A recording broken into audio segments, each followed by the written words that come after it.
Hello and welcome to Newsbreak at 7. I'm Veeraraghav. A very warm Eid Mubarak to all of you from Bengaluru here. The top focus, the top southern political focus that we have this evening on Newsbreak at 7. Who's going to lead the Bharatiya Janata Party, the principal opposition party in Karnataka in the state assembly?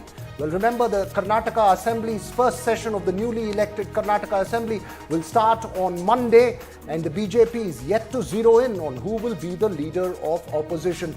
Reports suggest that a decision is expected soon, but since the party's defeat in the Assembly elections, there have been several meetings in New Delhi and Bengaluru which have failed to arrive at a consensus or a final conclusion. But there's no clarity yet on the road ahead. There have also been cases of infighting between leaders. It is expected that there will be a change of guard in the party state unit as well as it gears up for the 2024 election. So what's next for the BJP in Karnataka? Joining us this evening, Arvind Bellad, three-time MLA from Hubli Dharwad West constituency, Professor Sandeep Shastri, Director Academic at the NITTE Education Trust in Bengaluru and also National Coordinator of Lokniti Network, one of the most respected voices on Karnataka politics.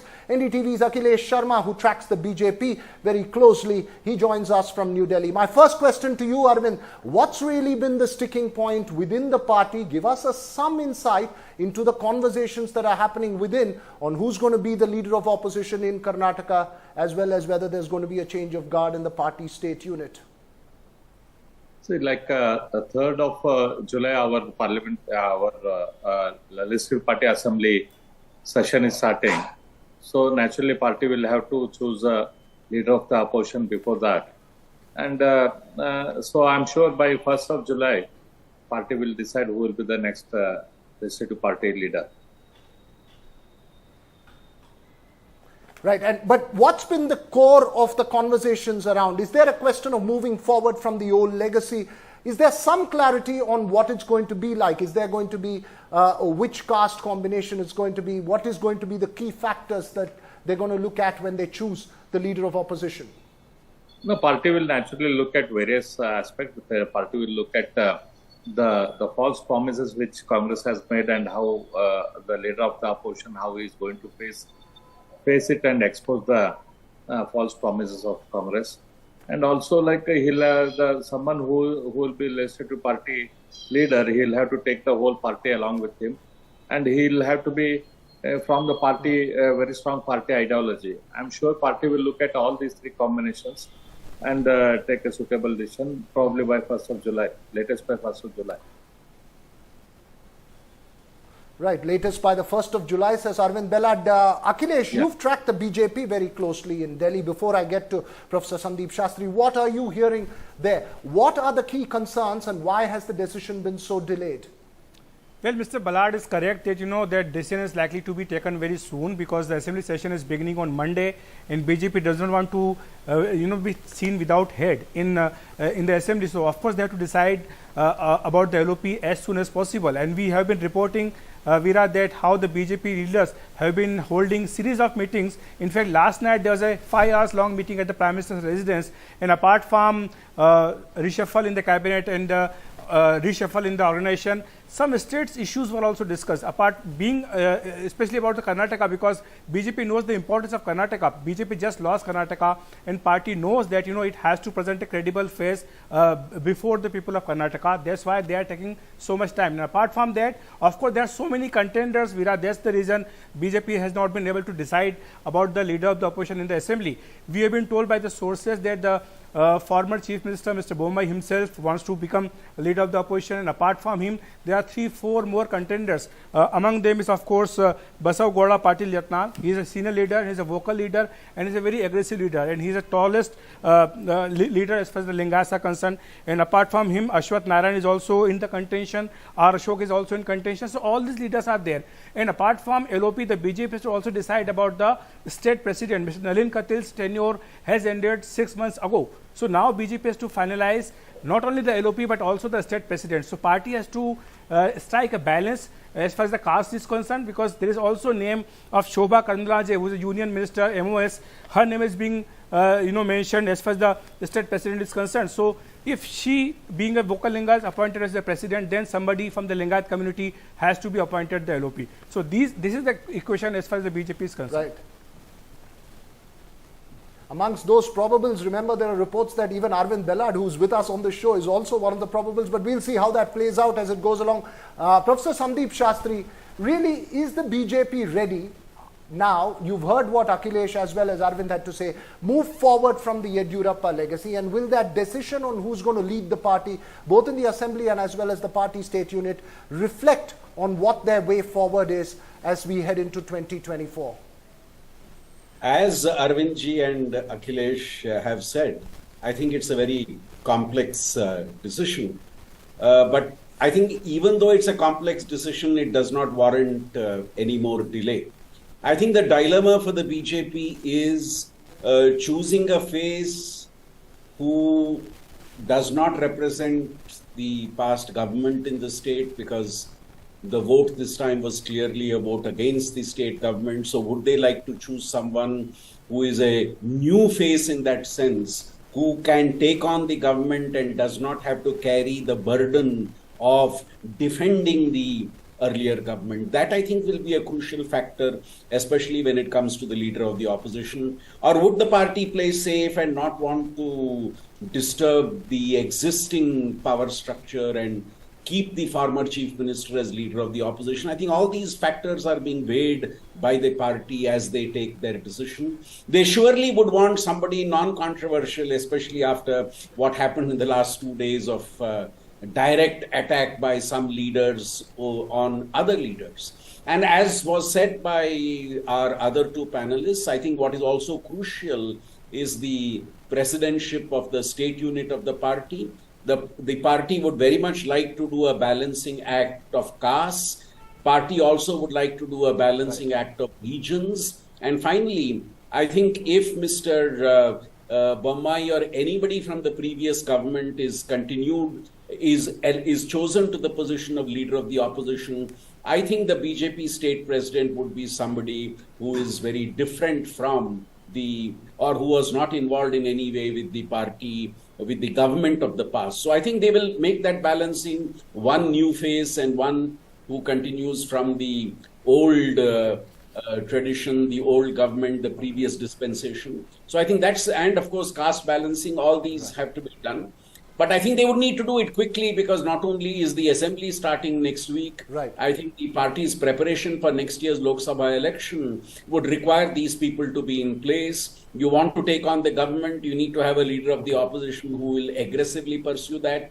You want to prepare for next year's election also, the party machinery needs to be ready. So I think this is a delay, this is a decision they cannot delay anymore. Right. No, they can't delay anymore. Arvind Bellad says 1st of July. But last word to you, Arvind Bellad. Is there a decisive decision within the party on the road ahead?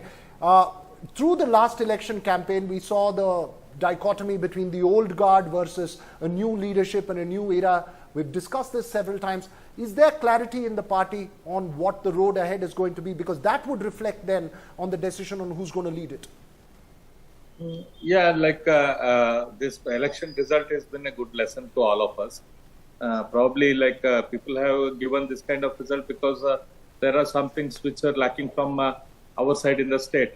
So party has certainly taken those issues very seriously. Apart from the fact that the very tall and very big promises made by Congress, there were issues from our side also, which party has taken very seriously, and they will do the correction in the days to come. Party has discussed thoroughly. Party has taken opinion of a number of leaders within the party and from the outside the party, and they have drawn the roadmap. It is nothing new to us for the party. We were a party who had only 2 MLAs in the state, 1985, and today, previously we were ruling the state.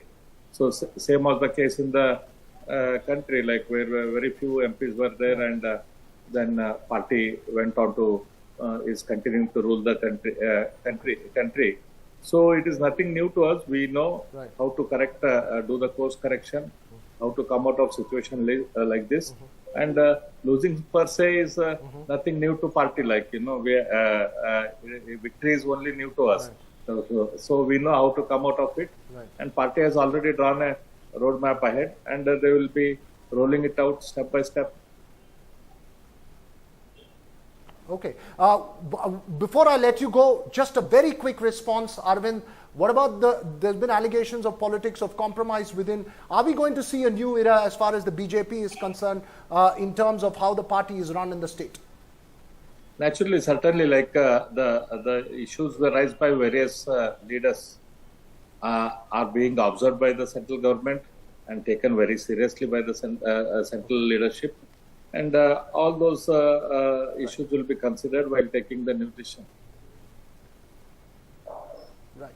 But remember, the old shadow still hangs over the BJP as well as it runs into the 2024 election. It has to be a decision that takes everybody into account. Thanks so much, Arvind Bellad, Akhilesh Sharma, as well as Professor Sandeep Shastri for joining us on this quick conversation around the road ahead for the BJP. We'll take a very short break, much more when we come back on the show.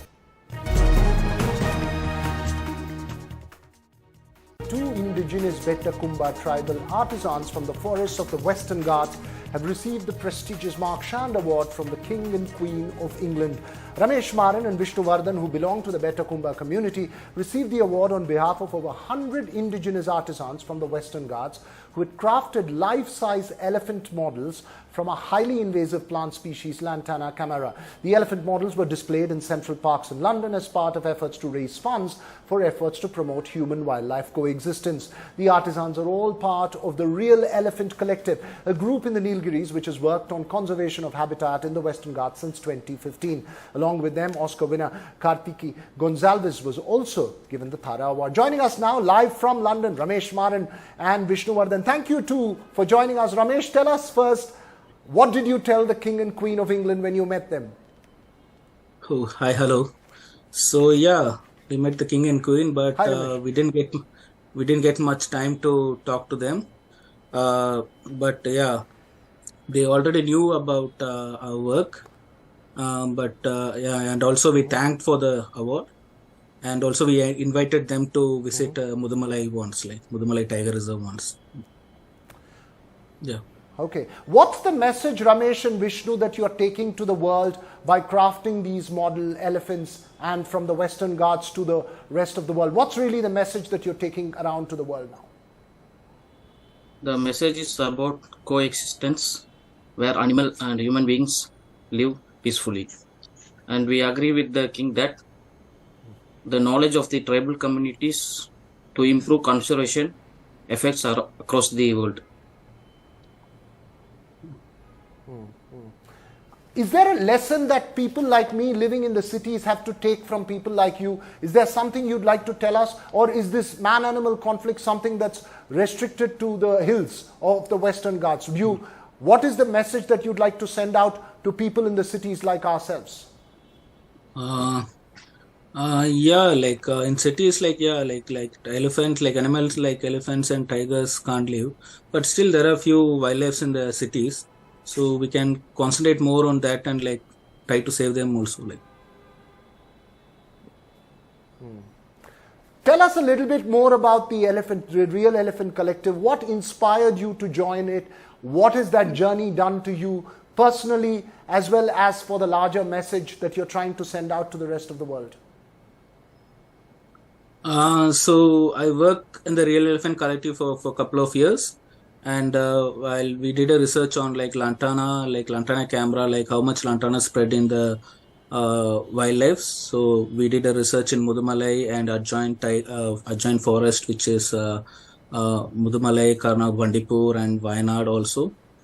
So after that we started making furnitures and also Lantana elephants. Okay. Tell us something about how you make this model. I mean, how you use this invasive plant species to make the model, and what's really the message there when you're making these models? So first thing, we'll collect sticks from the wild,